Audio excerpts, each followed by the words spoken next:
In this video, we will discuss Thevenin's theorem. This is one of the most basic theorems in electrical technology. The theorem is very simple. If you think a little bit deeply, then automatically the theorem will come to your mind. Suppose there is a load. Say, this is the load RL. Now there is a network with a voltage source and with a resistance in series with the voltage source. Say this is the resistance R1. And here is another resistance connected across the resistance and the voltage source. Say this is R2. That voltage source may have its own internal resistance. Say it is a small r.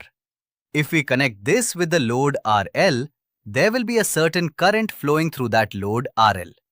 Now if we replace this network within that box by a single ideal voltage source and a single resistance and connect the same resistance RL, and if at that time also the current flowing through RL is the same as before, then there will obviously be some relation between this network and this voltage source.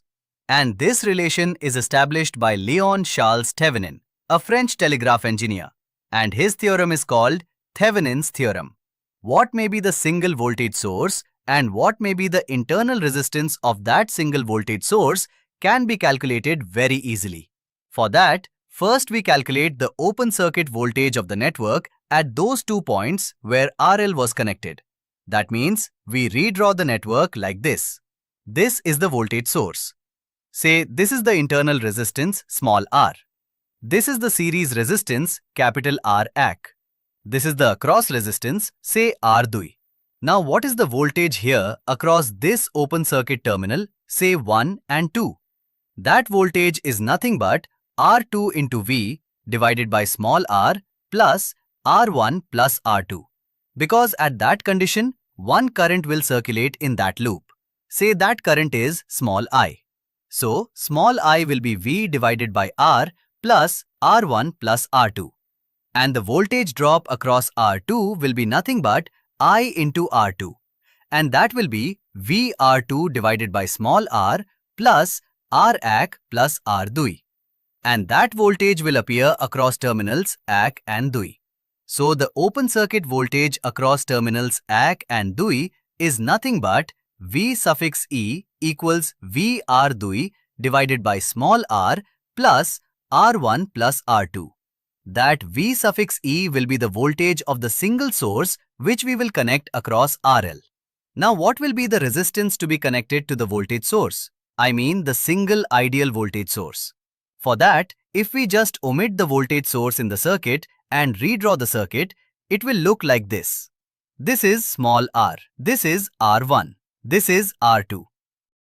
Here we just replace the voltage source by its internal resistance small r. And if we see this circuit from terminals 1 and 2, then what will be the equivalent resistance of this network? That will be nothing but the parallel combination of small r plus R1 and R2. Obviously, that will be equal to small r plus R1 into R2 divided by small r plus R1 plus R2. And that will be the equivalent resistance of the original voltage source network. So we say this is R equivalent, R suffix E. So we can draw it like this. This is the voltage source of voltage VE.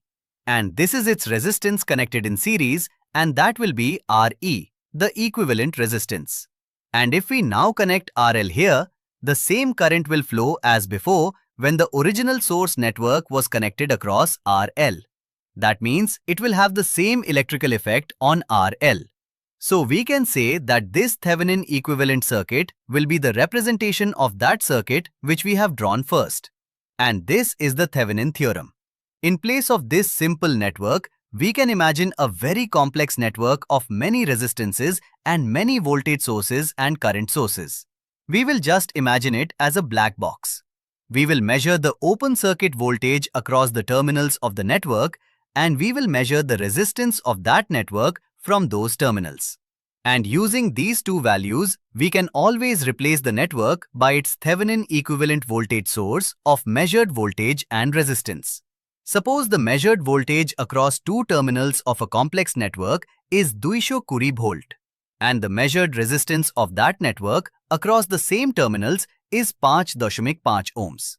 then the Thevenin equivalent of that network will have an ideal voltage source of 220 curie volts with a 5.5 ohm resistance connected in series as shown. Now I think you got an idea.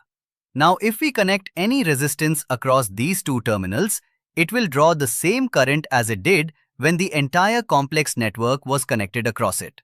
If you really got a clear idea about Thevenin's theorem in a different way, please don't forget to subscribe to our channel so that we can make this type of basic engineering videos again and again for you.